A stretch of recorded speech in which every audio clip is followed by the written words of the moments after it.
नाज़रीन, फैज़गंज लॻोट तालिब खान शरवार से पीपी जियालो अखियुनि जे नूर खां महरूम हुअण करे संदसि घर भाती बुखूं काटण ते मजबूर आहिनि।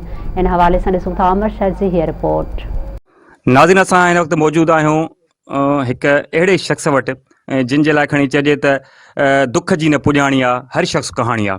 हिननि जी अहिड़ी कहाणी आहे जो हिन जा ॿ जेके पुट आहिनि उहे वीचारा दिमाग़ी तवाज़ुन गुरबत सबबु ऐं घरू परेशान सां विञाए चुका आहिनि, जॾहिं त हीउ वीचारो पाण अखियुनि खां नाबीन आहे ऐं गुज़िरियल 10 ॾींहंनि खां हिन खे फाल्ज जो हमिलो थियो आहे ऐं हिन जा सभु घर वारा जेके आहिनि ऐं जेको वीचारो पाण बि ऐं का बि हिन खे खाइण जी शइ हिते घर में मौजूदु कोन्हे। वधीक अचो त हिन सां कचहरी कयूं था, हिन खां पुछूं था त हीअ कहिड़े मुश्किलातुनि खे मुंहुं ॾेई रहिया आहिनि। छोटू वटे जेको साईं फज़ल अली शाह आहे इन्हीअ खे अपील कई आहे ऐं उन सां गॾु असांजो बिलावल भुट्टो आहे ऐं वज़ीर आला आहे ऐं ॿिया बि केतिरा ई घणा रहिया आहिनि। सभु पीपी जा वर्कर असां बि उन्हनि सां गॾु हुआसीं ऐं अॼु ताईं रहिया आहियूं 72 साल हिन वक़्तु बि आहियूं ऐं इन जे असांजे लाइ को बि सहारो कोन्हे। को अटो आहे न चांहि आहे न कंडरा न बीमारी जा पैसा बि न आहिनि। असां ग़रीब मां पढ़ जगन ॿिन्ही खां जॾहिं हिन जी घरारी हां मां बि पीपली हां सिर ॾींदसि बेनज़ीर जे भुट्टे जे बचनि ते सिर ॾींदमि। अञा ॾिनो बि अथमि पर मुंहिंजी का वाह कान्हे का, मूंखे केरु बि कोन थो ॾिए पियो, कुछ भी नथो मिले।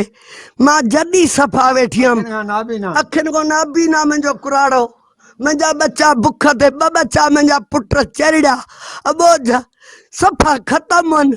उन्हनि जी बि कंहिं वारसी कंहिं न कई, जो ईअं थियो लावारसन सफ़ा ज़मीन ते हिकिड़ो त पियो आहे, उन खे बि केरु कोन संभारे, न को सारे न को चवे।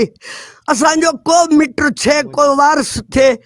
असांजो इलाही बैक बांभण बि असांजो उहो बि पीपी जो आहे ऐं ज़ुल्फ़कार अली भुट्टो बि असांजो बेनज़ीर जे होटल में अखियूं निकितियूं मुंहिंजे कुराड़े जूं। ऐं हे बाबू आहे मुंहिंजो अखियुनि हाफ़िज़ आहे, अखियुनि हाफ़िज़ आहे, उन खां पोइ फालेज बि थी वियो आहे। मां हिकिड़ो ॼणो आहियां, मुंहिंजा 2 भाइर आहिनि उहे सफ़ा चरिया आहिनि, ख़तमु आहिनि। उन खां पोइ ईद मथां अचे थी पई, असां खाइण जे लाइ काशे न आहे त असां हिननि जी दवा काॾां वठूं। उन खां पोइ मुंहिंजी शादी थियल आहे, शादी उन 4 ॿार आहिनि। हाणे मूंखे ॿुधायो त मां तगारी खणण मज़ूर माण्हू, मां मज़ूरी करणु वञा या मां हिननि जी कयां। महिरबानी करे असां अपील था कयूं वॾेरनि खे, जीअं त अपील था कयूं वॾेरनि खे असांजी मदद कई वञे, असांजी मदद कई वञे, महिरबानी थींदी। न मूंखे नौकिरी का, न मां तालीम करे सघियुमि, न कुझु बि न थियो मुंहिंजे लाइ। तुंहिंजी दवा कंदा ठीकु आहे साईं, हिन जी को बि ओहिवाई करण वारो न आहे।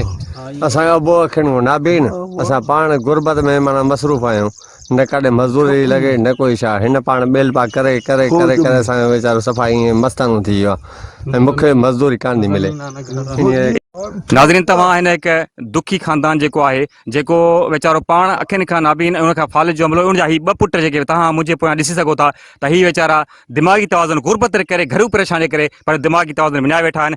हिननि वस वारनि खां, पीपुल्स पार्टी जे चेयरमैन बिलावल भुट्टो समेत सभिनी वस वारनि खां ऐं सरहदी वारनि खां पंहिंजे वार जी मदद जी घुर कई आहे। अमर शर, मिरान TV, फैज़गंज।